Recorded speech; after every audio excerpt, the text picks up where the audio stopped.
21. janvāra rītā Rokijs īpaši aktīvi mudināja iet apgaitā uz Kurbada ledus halles būvlaukumu.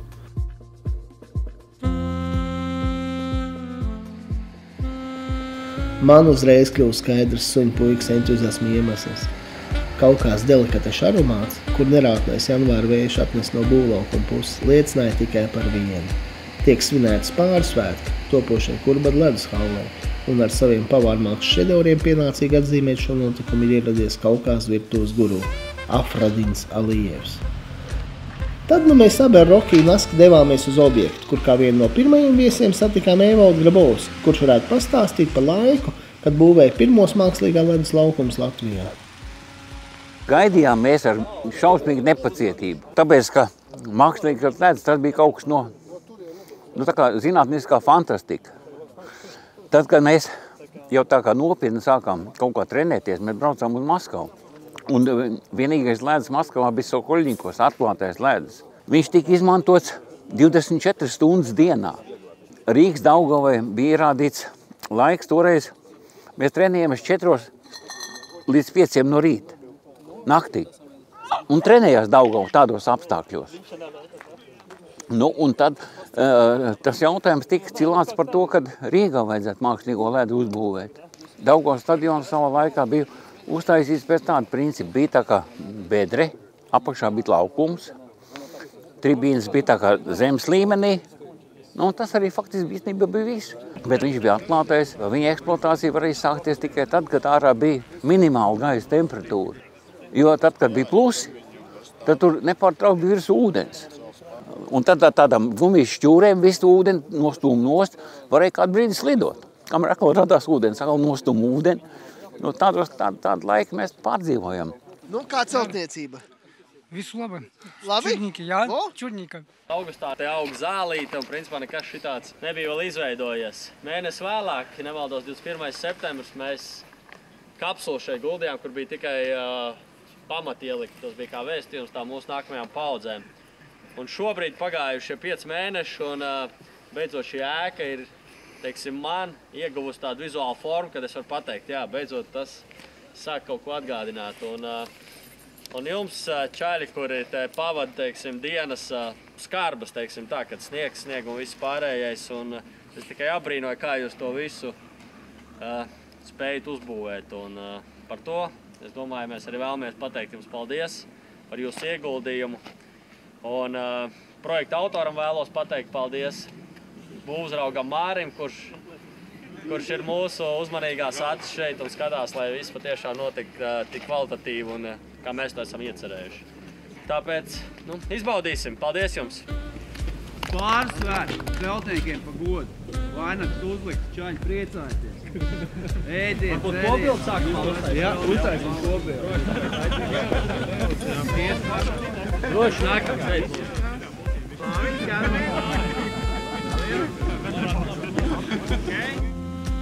Super, ir. Jā, paldies.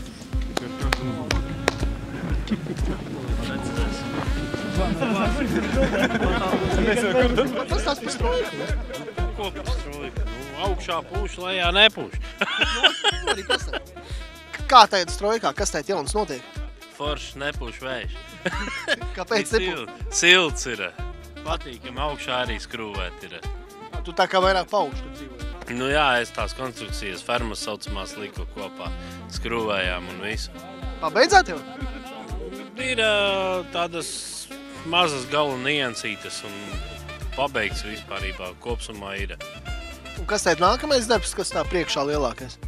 Nu, es domāju, ka večiem uzlikt augšā jumtu sendviču. Tālāk nāk citi čaļi. Tad jau tā kā spāru svētki, tā ir tev tā kā, tā kā nobeiguma aina. Esam ieguvuši halles aprises. Metāla konstrukcijas praktiski pabeigts. Negāja viegli. Gan ar metālu, gan ziemu nedaudz, kā saka, nepalīdzēja šī ziņā, bet, jāsaka, tā spītējam dabai, strādājam, nepadosimies un turpināsim strādāt. Esam nonākuši līdz pārsvētkiem. To arī šodien atzīmējam. Ceru, kad pēc kāda laiciņa jau redzēsiet ne tikai aprises, bet jau pilnīgi noslēgt ēku.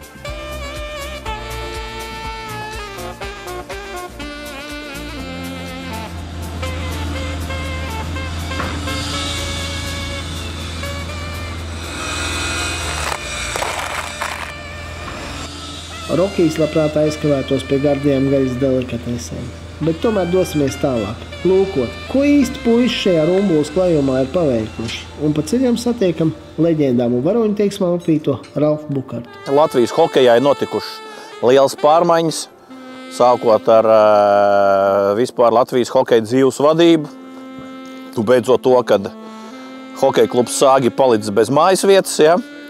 Hokeja klubs Kurbats ir sācis savus pirmos izveidošanās brīdus Rīgas Hokeja federācijas paspārnē, spēlējot Rīgas čempionātā. Ja? Un es viennozīmīgi varu pateikt to, ka hokeja klubs Kurbats ir pelnījis beidzot savu mājas vietu.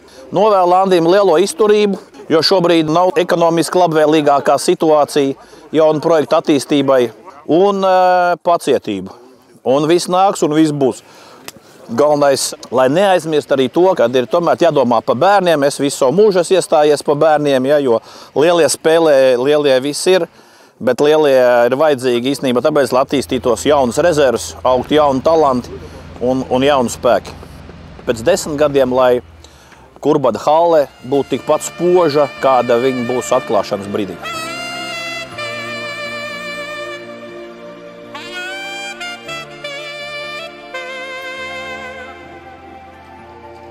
Mēs esam arī Tihano laikā pētījuši to haļu iespējas būvēt, bet tad bija kaut kādas lielas problēmas, jo tā rūpnieciskā ferma, ko varēja pārsekt, konstrukcijas bija 30 metru gara tikai. Laukums minimālais 26 metri.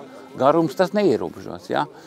Tāda bija problēma, tāpēc arī Tihano laikā varbūt, teiksim, tā viss kaut kādā vēlēšanās bija kaut kur vēl būvēt. Sporta pils īstenībā būvniecība sākās ar Tihano. Manā atmiņā ir kaut kādas sporta pils vietā bija pazemes katakombas, kaut kas tam līdzīgs. Jo tas viss kara laikā bija nopostīgi, palikuši tās apakšas visi, bet tas viss tika nojaukts. Varētu teikt, kaut kur sākās līdz ar to hokeja it kā tāda atzimšana, ja, un pacēlās jautājums par sporta pili. Nu, un 69. kādā 70. gadā, man liekas, viņi nodeva eksploatācijā. Viss toreiz notika, nu, kā lai pasaka, tādā tauku veidā. Sportisti, komandas, viss. Un viss tas notika, bija ļoti interesants, jo es tajā laikā faktiski īstenībā dzīvoju un strādāju Brocēnos. Nu, tas jau bija 100 km no Rīgas, bet Rīgas viss šitā jauna visu to atcerās.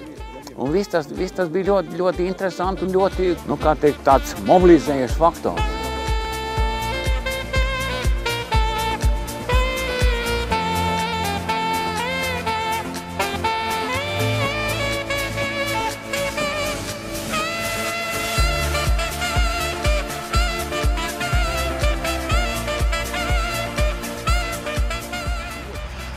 Man blakus Afrodīns Alievs, pavārmākslas guru, vaicāsim Afrodinam. Ko tu zini labi par hokeju? Я знаю, что хоккей – это наша гордость. Наши хоккеисты, Хатманис, он любит люля-кебаб. Сколько люля-кебаб съедает, столько и голов забивает. Дай Бог, чтобы побольше голов забивал. Дай Бог, чтобы они нас рекламировали на весь мир. И дай Бог в этом году, чтобы они заняли в мире первое место. Самые хорошие хоккеисты. Если они даже первое место не занимают, все равно наши. Спасибо им. Kurš vēl no hokeistiem daudzētu ļuļa kebabu? Валтерс, наша латвийская гордость хоккея Валтерс. Он тоже любит вот эту люля-кебабу. Спасибо не только Валтерсу, всем нашим хоккеистам. И спасибо, что они нашу страну в спорте вперед ведут. Es zemu paklanos idejas autoriem, tiem, kas to rādīja, un ja man būtu brīvs rokas, noņemt cepuri. Dzīves katru dienu ir brīnumains mirklis. Jā, un kas mūs sagaida nākotnē? Nu, es teikšu, ka tajā kara lidlaukā, ja, droši vien varbūt tas, kad kaut kāds ieskriesies Latvijas nākamais balders un pacelsies kaut kur kosmiskā tādā augstumā. To es arī novēlu.